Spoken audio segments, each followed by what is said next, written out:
O milagre econômico, Rodrigo Constantino.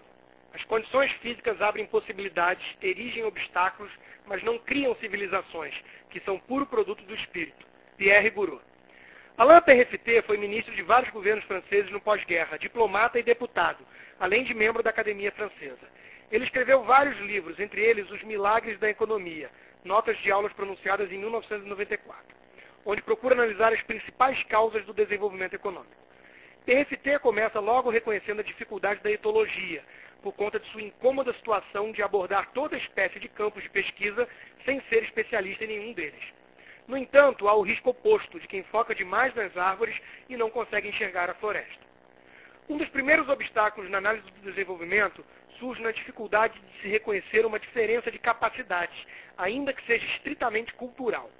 Conforme diz Peyrefitte, admitir que nossos atrasos ou nossos fracassos têm a ver com o que temos de mais íntimo, nossa educação, nossas influências mentais, o que recebemos de nossos pais, de nosso grupo, é humilhante. A meia-culpa honesta não é tarefa trivial e afasta muito da sincera busca da verdade. Para um país subdesenvolvido, continua o autor, é mais reconfortante culpar a natureza do solo, ou o regime dos ventos, ou o imperialismo colonialista, ou o do Fundo Monetário Internacional. Em resumo, parece mais confortável explicar o avanço ou o atraso do desenvolvimento pela geografia do que pelas mentalidades. Mas isso não quer dizer que seja mais correto. O materialismo histórico ignora totalmente este fator fundamental. Na prática, profundas resistências mentais tornaram ineficaz ou até negativa a transferência de técnicas de produção e gestão para países pobres. Peyrefitte entende que, da mesma forma que não se muda uma sociedade por decreto, não se faz decolar uma economia impondo-lhe um modelo copiado do exterior. O desenvolvimento não é facilmente reproduzido, como a experiência atesta. É preciso, portanto, descobrir o segredo de sua força desencadeadora. Para Peyrefitte, esse segredo encontra-se em uma mentalidade favorável à economia. A democracia, por exemplo, não se limita a instituições, mas exige um espírito público apto a fazê-las valer. O fator cultural, em outras palavras, é determinante na influência do atraso ou progresso econômico. Peyrefitte admite que seria inútil isolar um fator pretendendo que ele explicasse tudo. Mas parece útil, ele diz, entre os numerosos fatores da evolução, sublinhar a importância daquilo que nosso materialismo ingênuo negligencia, o comportamento humano. Objetivando, antes de tudo, identificar uma economia não desenvolvida, Peyrefitte estabelece alguns traços predominantes. É uma sociedade imóvel, a mobilidade social e profissional é suspeita ou mesmo proibida, é uma sociedade hostil à inovação, a novidade é sentida como uma desordem, é uma sociedade fragmentada, o grau de heterogeneidade impede o estabelecimento de uma verdadeira economia de trocas. É uma sociedade intolerante, exerce forte censura sobre seus membros e a autonomia intelectual é considerada uma ameaça. É uma sociedade obscurantista, a difusão do livro da imprensa é reservada à camada favorecida. É uma sociedade sob tutela, comandada por feudos que controlam as atividades sociais, com uma casta no poder que sabe melhor que os indivíduos o que lhe deve ser conveniente.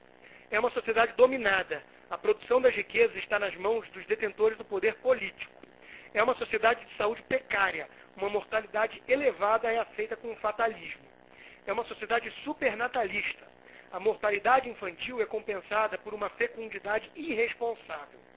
É uma sociedade de penúria. Grande proporção não dispõe de um mínimo vital e não está ao abrigo da miséria e da fome. É uma sociedade fechada. A recusa das trocas condena a sociedade ao recuo e à xenofobia. Claro que uma sociedade desenvolvida seria o contrário disso tudo. Peyrefitte deposita enorme relevância no conjunto das disposições mentais, o fator imaterial que foi negligenciado por diversos economistas, como Keynes e Marx. O ambiente cultural forma um humus sobre o qual algumas plantas podem crescer, enquanto que outras ressecam. Falando para seus concidadãos franceses, que muitas vezes alimentam um profundo ressentimento em relação aos ingleses, Peyrefitte vai direto ao ponto. Repugna-os admitir que se a Grã-Bretanha industrializou-se primeiro, não foi essencialmente porque ela possuía carvão, como muitos outros países, mas porque encontravam-se ali, mais que alhures, pioneiros capazes de utilizar seu carvão. Como muito bem colocou Pierre Gouraud, autor de A África Tropical, a noção de que tudo é fatalidade está destinada às inteligências inferiores.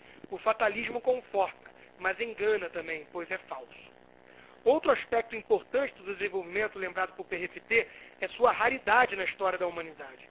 Muitos, especialmente os que vivem nos países desenvolvidos, tomam como certo o desenvolvimento, não como exceção, e defendem direitos com base nisso.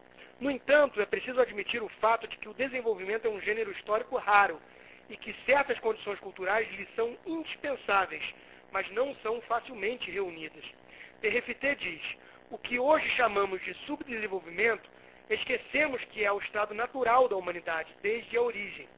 Há apenas 2 séculos, por exemplo, metade das crianças morria antes da puberdade.